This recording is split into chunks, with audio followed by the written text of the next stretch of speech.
એટલે બહુ ધન છે ને એ બધી માથાકૂટ વાળું છે. એટલે સ્વામિનારાયણ ભગવાને સુખી રહીએ અમે એટલા માટે એમ કીધું કોઈએ કોઈના નામે ધન રાખવું. આ ધન છે ને ઝઘડા કરાવે, પહેલેથી હાલ્યું આવે, પહેલેથી.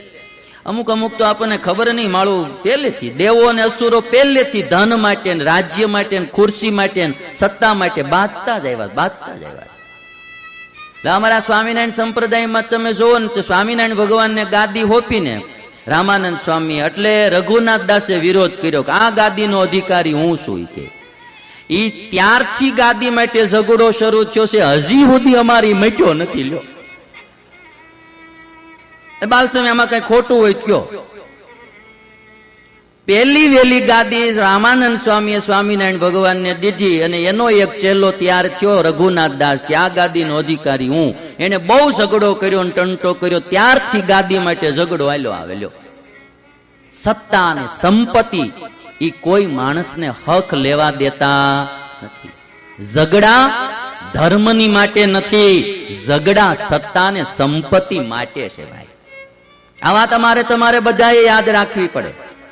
એ ગામડામાં મંદિર હતું ને મંદિરમાં ગ્રહસ્થ કોઠારી હોય.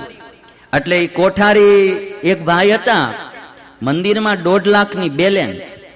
એટલે બધાને કોઠારી થવાનું મન થાય ને જરાક કોઠારીનું માનપાન વધારે હોય એટલે બધા આડા પગ કર્યા કરે, નીડ્યા કરે ને ઓલો કે અમારે કોઠારી થવાનું, ઓલો કે અમારે થવું.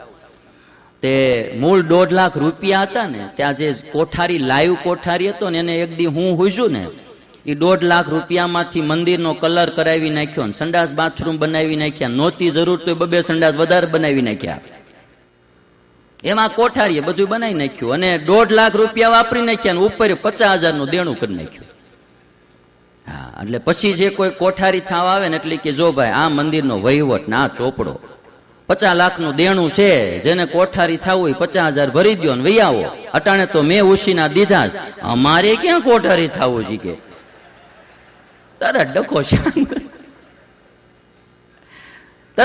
શાંત હો ભાઈ.